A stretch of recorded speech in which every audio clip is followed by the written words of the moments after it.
I just wanted to do a short video on the family separations that have been happening on our border under this administration. Two questions I always get asked from people who are trying to justify or excuse this policy somehow are, well, why didn't these people just come here legally? Their kid wouldn't have been taken away if they just would have come here legally. Or some form of, well, Obama did it first. Why weren't you yelling back then?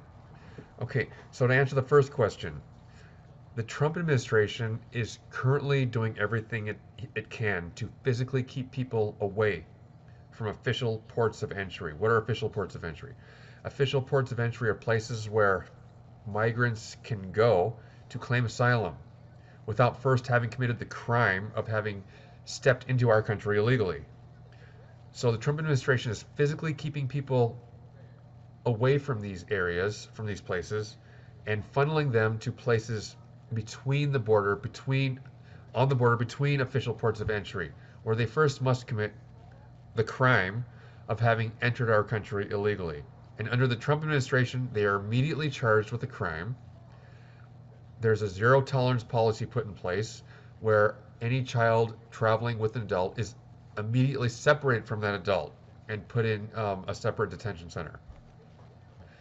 Um, so, if you're asking if they, why don't they just come here legally? Well, the Trump administration is doing everything it can to make sure that when the migrant, comes here, even though international law says that they have the ability to claim asylum, and the U.S. government must hear them out on their asylum claim, um, that the Trump administration is making sure that they're charged as criminals first. So that's why they're not coming here legally, because Trump won't let them. Okay, so now on to the second question.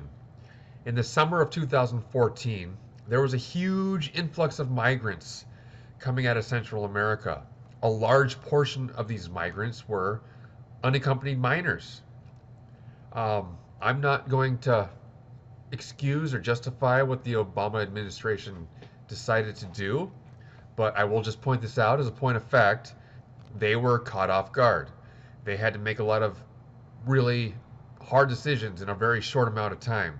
And one of the decisions they made was to empower Border Patrol agents on the ground to determine whether or not some of the kids that were traveling with the adults actually belonged under the care of these adults. Naturally, it led to some of these kids being removed from the arms of their actual parents. Okay, the difference between what Obama did and the Trump administration did was, with the Trump administration, it is a zero tolerance policy. Every child that is traveling with an adult that steps across into the U.S. illegally, their child will be taken away from them and be put into a detention center. It doesn't matter how old they are. There are kids as young as 3 months old in these detention centers. If you take a look at the photos of children who were put in detention centers under Obama's watch, on the other hand, you'll see that these kids were older, like 13 or 14, 15, kids that were old enough to make the journey by themselves. So that is why they were put into detention centers under Obama. Now, I'm sure, like I said before, some kids were ripped from the adults that they were actually traveling with the whole time. But the big difference here is Obama didn't have a zero tolerance policy. He kept families together. The Obama administration actually debated with themselves, as did the Bush administration, whether separating family was the right thing to do. Both the Obama administration and the Bush administration decided against it because that's not who America is. So one final difference I want to highlight between how the two administrations handled this migrant situation is Trump's administration does not have the luxury of a huge surge in the number of migrants to fall back on as an excuse for what they did. He's breaking up families just to serve up red meat to his base. This is a cultural wedge issue for him. So all this talk of a migrant crisis, this is a manufactured crisis by Trump to like fearmonger his supporters to the polls for the midterms. Here's a chart. In the year 2000, 1.6 about 1.6 million people were caught crossing, over into the United States illegally.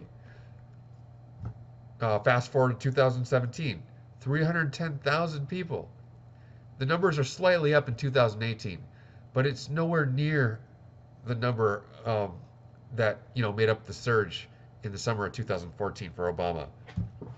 I just wanted to say one last thing about this whole migrant fiasco. If you're one of those people that sees and hears images of children screaming and crying because they've been ripped from the arms of their parents, and your reaction to this is to offer some kind of justification or excuse or some kind of spin, and there's something wrong with you. You are broken inside. You are not a fully realized human being. You need to seek help from someone with some empathy. There is a right and wrong way to allow anyone access into our country, but there's also a right and wrong way to deny people access into our country. And separating families at the border is the wrong way. It's immoral. It's not who we are. I mean, we could round these people up at the border and shoot them too. Would that be the right thing to do? I don't think I've seen anybody on the right suggest that.